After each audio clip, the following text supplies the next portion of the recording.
Coming up on Jerusalem Dateline, Israel waging war as missiles fly in from Lebanon and Yemen, and Hamas sabotages hostage negotiations. Vandalism and violent rhetoric in Australia, reflecting mounting anti-Semitism, plus ensuring that no one forgets Israel's Ministry of Heritage collecting evidence of October 7th atrocities, and one mother shares the story of her son's epic heroism. All this and more coming up on this edition of Jerusalem Dateline. Hello and welcome to this edition of Jerusalem Dateline. I'm Chris Mitchell. Israel is ramping up its war against Iran's proxies in Lebanon to the north and Gaza to the south. This comes as a showdown over Tehran's nuclear program looms in the Middle East.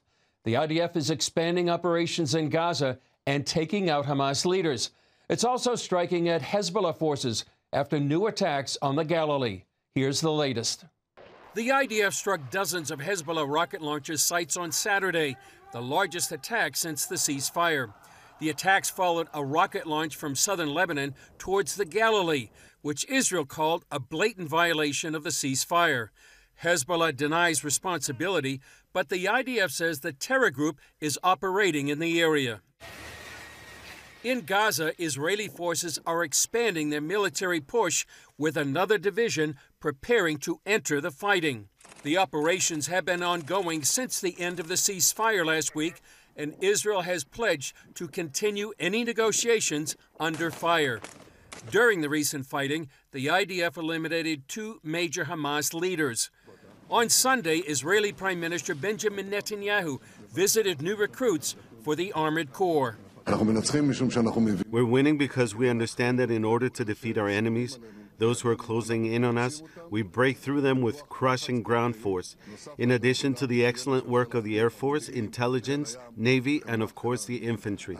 On Fox News Sunday, U.S. Special Envoy Steve Witkoff blamed Hamas for the collapse of negotiations to free more hostages.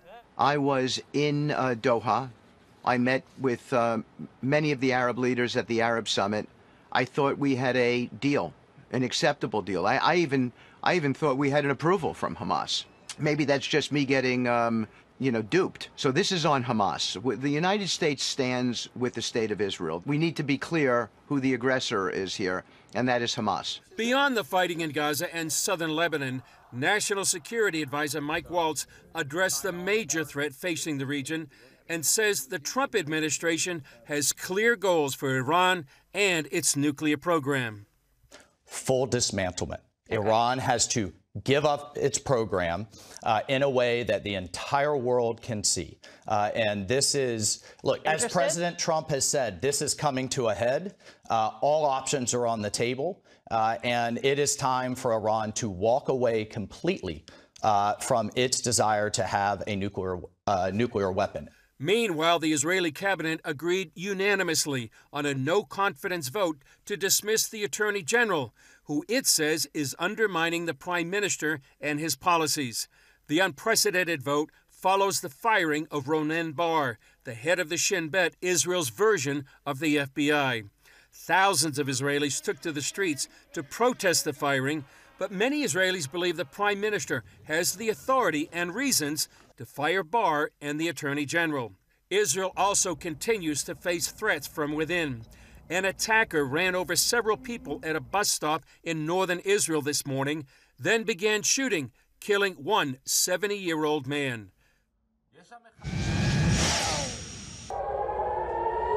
Sirens wailed throughout south and central Israel as another Houthi missile sent people into bomb shelters. Israel successfully intercepted the missile. To stop those missiles, the U.S. is continuing its daily campaign to eliminate the threat by the Houthis against Israel and global shipping in the Red Sea. The U.S. says a key Houthi leader has been eliminated. In Gaza, Israel's ground operation is widening. The IDF also eliminated a major Hamas leader. Israel also destroyed more than 100 white pickup trucks throughout Gaza. Hamas terrorists used those trucks in their massacre on October 7th. In the UK, a joint commission of British parliamentarians released a landmark report about October 7th. It concluded The atrocities committed by Hamas and allied groups on 7 October marked a day of unprecedented violence. There are numerous accounts of deliberate killings, hostage abuse, sexual violence, and desecration of both the living and the dead. The goal behind the report is to combat denial of what happened on October 7th, just like some people deny the Holocaust. During a stalemate in hostage negotiations, Hamas released another propaganda video. It shows two Israelis pleading with another hostage who was freed to speak out about how hard the conditions are in captivity. U.S. envoy Steve Witkoff says he blames Hamas for the collapse of the hostage talks. Israeli Foreign Minister Gideon Sa'ar says there is a way the war can end immediately. The war can end tomorrow with releasing our hostages, the demilitarization of Gaza, and the withdrawal of the armed Hamas and Islamic Jihad forces from there. War is not an ideology. We would be happy, and we will be happy, to achieve our aims by diplomatic means. But if that is not possible, we have no choice but continuing our military efforts. Israeli media is reporting Strategic Affairs Minister Ron Dermer will lead a delegation to Washington in the coming days. He will urge the Trump administration to set a timetable on President Trump's maximum economic pressure campaign on Iran to end its nuclear weapons program. Israel expects once an agreed time period expires, alternative decisions would be made, presumably a military strike on Iran's nuclear facilities. Coming up, the latest in Israeli high-stakes politics, analysis from senior editor John Wagi. Welcome back to Jerusalem Dateline. I'm joined here in our studio with CBN senior editor John Wagi. John, there's a lot of turmoil going on in the streets, literally just a few blocks away from the Bureau. People are upset about two things. First, the firing of Ronen Bar. He's the head of the Shin Bet, equivalent of the American FBI, and Israel's Attorney General. Help us understand what is actually happening. Well, I think the step to fire the Attorney General and the head of the Shin Bet was basically a reaction that was long in coming. This was not a trigger move by Netanyahu. This is something he'd been planning for a long time, partially based on the failings of Ronen Bar to see and then to communicate the threat that posed by Hamas on October 7th. That was a huge thing. Yeah, apparently he waited hours before he contacted Netanyahu. Right. And then with the Attorney General, it's been the constant judicial attack on Netanyahu combined with just in every way possible almost trying to interfere with the government carrying out its duties, and the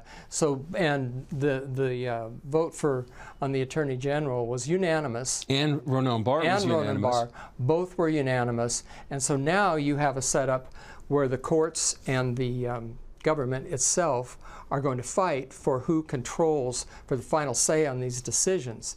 And that's what's triggering the extra street protests, because they see a real danger on the left.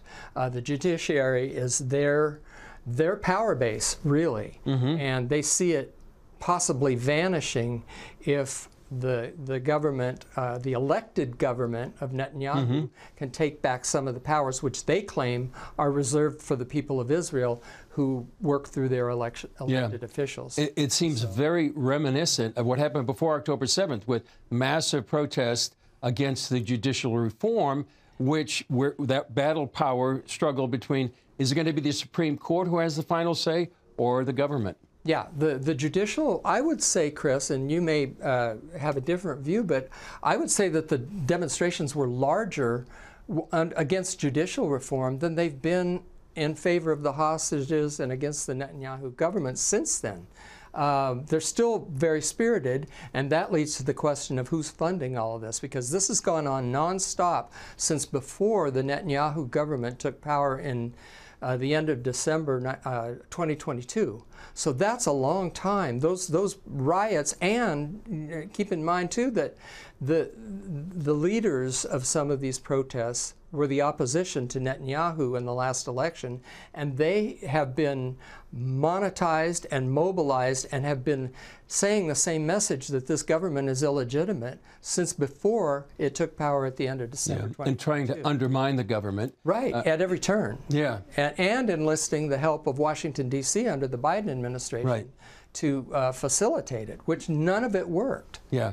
Not getting the help under the Trump administration. Help us demystify what some people are saying, the deep state. What is the deep state, and why are they sort of coming against the Netanyahu government and Netanyahu himself? Right, and I have to bring in that the same thing is happening with President Trump, and it's happening in nations across the world. So this is a global thing. The easiest term, I guess, to define the deep state would be the unelected bureaucracy, that prime ministers and presidents come and go. The bureaucracy remains in place, and they want to keep their power base. In the case of Israel, that power base is clearly residing in the judiciary because they don't have a constitution in Israel. In the United States, you have a judiciary that really is the lesser of the three branches of government, but there are checks and balances built in. So in the United States, Trump has executive powers, and he's flexing those executive powers now against several recalcitrant judges who are saying, you have no power to do this. And they're trying to, at the lower district level in the United States, they're trying to basically overthrow what the judiciary what the executive branch should do. And here, the protests in the streets are also complicated by a religious secular divide, where they think that if the vote goes to the people and the power is accrued by the people, that the religious will gain power. And I think that's an extra factor in this. Yeah. So. John, 40 seconds left. How can people pray? Well, you know, it's enough to be fighting an 8-front war, and one of the fronts really is the threat of people say a threat of civil war. So pray that Israel will find common ground. They need a victory on the battlefield too, and a lot of this would go away. But the political battles are still going to go on. So just pray for people to receive the Lord and turn to Him, turn to the God of the Bible. Yeah. That would be a key. That would be a big key, John. Thanks for joining us. All right, thank you. When we come back, the chill wind of anti-Semitism sweeping through Australia. After the Holocaust, Jews emigrated to Australia, thinking they would be safe there. And for decades, they were. Now the island nation is experiencing a surge in anti-Semitic incidents. Dale Hurd has that story. When 2 Muslim nurses from the Sydney area hospital were suspended and then charged for boasting in a social media video about killing Jewish patients, it brought Australia's growing epidemic of Jew hatred to the world's attention. I have a question though. All right, for sure. I have a question though. I have a question. Let's say an Israeli, God forbid. I won't treat them. I'll kill them. You'll kill them? So if an Israeli is in Australia and God forbid something happened to him and he comes to your hospital, would you kill him? You have no idea how many Israeli Khara dog came to this hospital and I sent it to Jahannam. However, Australia's top Jewish leader told us this is only one of the latest incidents in what he described as an explosion of anti-Semitism down under. Alex Rivchin is co-chief executive of the Executive Council of Australian Jewry. A synagogue which was incinerated, a childcare centre, private homes, cars. This is what we've been dealing with in Australia for the past 16 months. This Melbourne synagogue, founded by Holocaust survivors, was firebombed in December. Arsonists also targeted Rivchin's former home, leaving anti-Jewish graffiti in an attempted attack against him. Australia's top spy chief now says fighting anti-Semitism is his agency's top priority. The nation has a new law against Jew hatred, and anti-Semitism has become an election issue.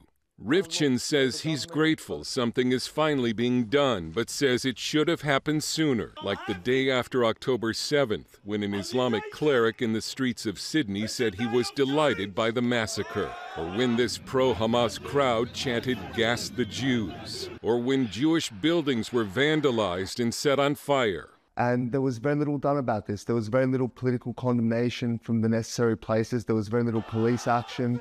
There was an inability to identify these people, and so things cascaded from there. We've seen this play out thousands of times in our history. We know where it leads. Rivchin says he's hearing some Australian Jews, some the descendants of Holocaust survivors, beginning to say they would feel safer in Israel. And it's kind of crazy to contemplate that people in Australia in our time feel less safe here than they would in a war zone, fighting on multiple fronts. But the more that these incidents take place and become normalized and happen in every sector, in the hospital sector now, in the universities, the schools and professions, it makes people really question their future in this country. Dale Hurd, CBN News. The Ministry of Heritage chronicles Israel's story, the victories and the defeats, the players and the friends and enemies. Shira Shapira from the ministry has had to swiftly gather evidence since October 7th because of the disinformation war Hamas waged right after the attack. She spoke with us recently about her work and the role it plays in the nation's resilience. Is it important to collect this evidence because even just a few days after October 7th, I think in the same day, people started denying it. It didn't happen. It was made up. It was AI. Millions of dollars are invested in order to tell a different story. Yeah. And to, not even contradicting, but really different story of what happened. And we can't let that happen. Yeah. Are you also doing a resilience center? Yeah. So really, resilience is much more than a center. It's a vision. What we think, I will share with you, my vision, my own vision, and the vision of the Ministry of Heritage. We think, and I think everyone can connect to what I'm saying, there are two forces that everyone can relate to, that everyone feels. For one force is the force of remember, the wanting to remember. Not only the trauma, but the past. We want to remember the past. Our grandmother, our grandfather, the past of our community, we want to remember. The other force is the force of, circle of life. Life goes on. We have to continue. We have to go back to life. And people many times mistake and think that these two forces contradict. That either you remember, and then everything will be devastating and traumatic, or you go back to life and then you forget. But we think no. These two forces are we have to combine them. They go together. You have to look at them as a connected force, and you have to see the heritage as a bridge between these two forces. You look to the past, you take it to the future. This is your heritage. And the way that you can, manage between the past and the future, the remembrance and the circle of life, this makes resilience. When you do this movement between past and future, you are getting resilience. That's what we are trying to do. And that's why let's say in Sderot, which is the city of resilience, they were suffering for many years, not only from the 7th of October. They know what resilience is. So we're making the center of the city the heritage of resilience. Still ahead, uncommon bravery, the inspiring story of one soldier's heroism on October 7th. There's no family that hasn't been touched by the war, and during my conversation with Shira Shapira from the Ministry of Heritage, we learned about her own personal connection. Her son, an IDF soldier, was in the same bomb shelter on October 7th with American-Israeli Hirsch Goldberg Polin and others, before some of them were kidnapped. Here's his riveting, heroic story. It's personal for everybody in Israel, but maybe more personal for you, for your son Anil. Tell us about that. Okay, my husband and me, we have 7 kids. And the oldest is Anil. He was a soldier. And on the 7th of October, he was off duty. He went to the Nova Festival. And 6:30 in the morning, when what happened began, they called him. They said, "Come back to the army." He said, "Okay, I'm very close by. It's in Be'eri, the festival was, and he was in base Sufa." He went on the way, and on the route 232 were bombing and shooting. So they went into the shelter. It's very small, tiny shelter on the road. It's supposed to protect you from bombs, not from shooting. So what happened at the end, that it became like a death trap. And what happened is that when he got inside, everyone else, there were 24, 27 people inside, they were panicked, they were afraid. So he said, in the immediate, when he came inside, he took responsibility, although he didn't know them. Only one friend, Hirsch Goldberg Polin, his friend. But he didn't know anyone else. And he said, I'm Anil Shapira. I'm a soldier at the elite unit of the Nachal.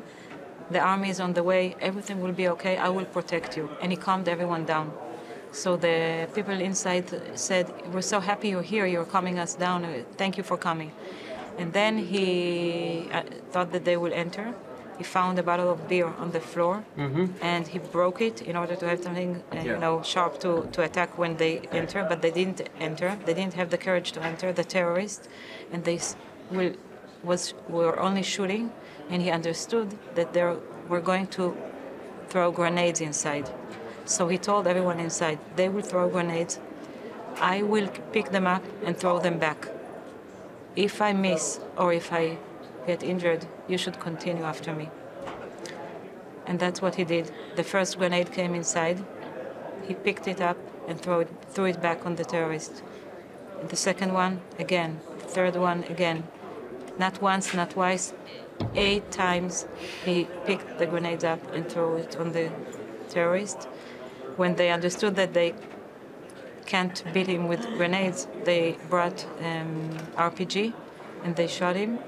And we have a record of everything that happened inside because some girl pushed the record button on her phone, and we hear them saying inside, "You're such a fighter."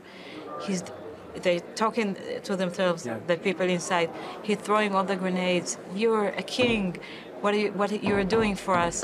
And after we hear him say, "No, no," and a huge explosion, and he gave his life, to save others. After he died, they said, "Oh my God, we lost our protector." You hear the people inside. And then the terrorists came inside. They kidnapped 5 people, including Hirsch Goldberg Polin, and then came inside, shot people, and took the hostages. The people some of them were shot and dead, but most of them were only injured, but nobody came to save them. Only 2:30 afternoon came citizens to save, and the people that were saved, 7 people were saved. They said, there is one person, Anil Shapira, he saved our lives. We are alive due to him. And 2 weeks ago came one of the hostages, Or Levy, and he said he wanted to talk to us the day after, and he told us the exact same story. I'm alive due to your son. And came another one, Elia Cohen, and he said the exact same story, and there is still one inside. We pray so much for him to come with all the other hostages. But Anil saved lives. He couldn't save his own life, but he saved so many lives, and he left us a lot of music. He was a musician, and paintings. He was a painter also. And we continue his heritage. We continue with his legacy. We publish his music. And we want to be able to, to make his legacy alive. The same that I'm trying to do with my profession. To the communities, to the nation. Take our past and make it alive with our heritage to the future. Well, he's leaving an amazing legacy, and may his memory be a blessing. Thank you so much, Shira. Well, that's such a powerful story. Well, that's all for this edition of Jerusalem Dateline. Thanks for joining us. Remember, you can follow us on social media, and you can access CBN content through our CBN News and other CBN apps. And don't forget to sign up for our email blasts so you can continue to keep up with breaking news. And please keep praying for Israel during this time of assault, for the protection of IDF soldiers and all those caught in harm's way, and for the safe return of all the hostages. I'm Chris Mitchell. For all of us here in the Jerusalem Bureau, we'll see you next time on Jerusalem Dateline.